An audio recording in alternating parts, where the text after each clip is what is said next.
saint du jour. Bonjour à tous, amis frères et sœurs de la chaîne FL Cato. Opérateur François. Le saint du jour. Et aujourd'hui, nous sommes le 15 mars. L'Église fête Sainte Louise de Marillac, en l'époque de 1591 à 1660, en France.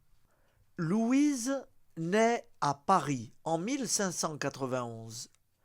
Elle a le malheur de perdre sa mère à sa naissance et sera élevée par les dominicaines à Poissy. Son plus vif désir était d'être religieuse, mais la santé lui manquait. Elle épouse Antoine Legras, destiné à un brillant avenir, mais emportée très tôt par la maladie.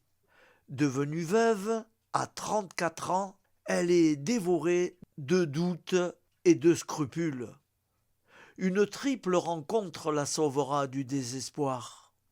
D'abord celle de François de Sales, qui l'oriente vers l'évêque de Belley, Jean-Pierre Camus, ou Camus, lequel lui fera connaître Vincent de Paul. Monsieur Vincent pacifie son âme, y découvrant d'immenses grâces de cœur et de charité. Son fils unique, Michel, étant entré au séminaire, Louise se consacre désormais à Dieu seul dans le monde.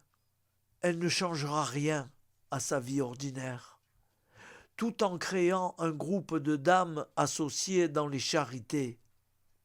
C'est le germe des filles de la charité. Leur premier engagement est célébré à Paris le 25 mars 1634.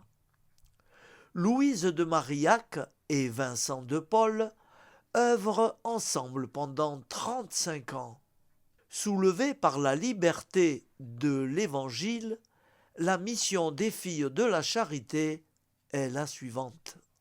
Elles auront pour monastère une maison de malades, pour cloître les rues de la ville et les salles des hôpitaux, pour clôture l'obéissance, pour cellule une chambre de louage, pour grille la crainte de Dieu et pour voile de la sainte modestie.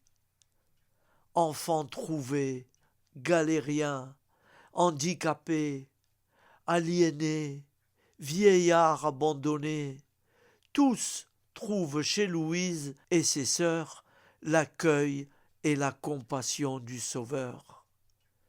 Consumée par la passion des pauvres, Louise de Marillac meurt le 15 mars 1660.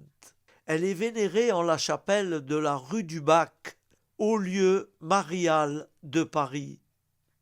D'origine germanique, le prénom Louise signifie hold, gloire et combat. C'était le saint du jour.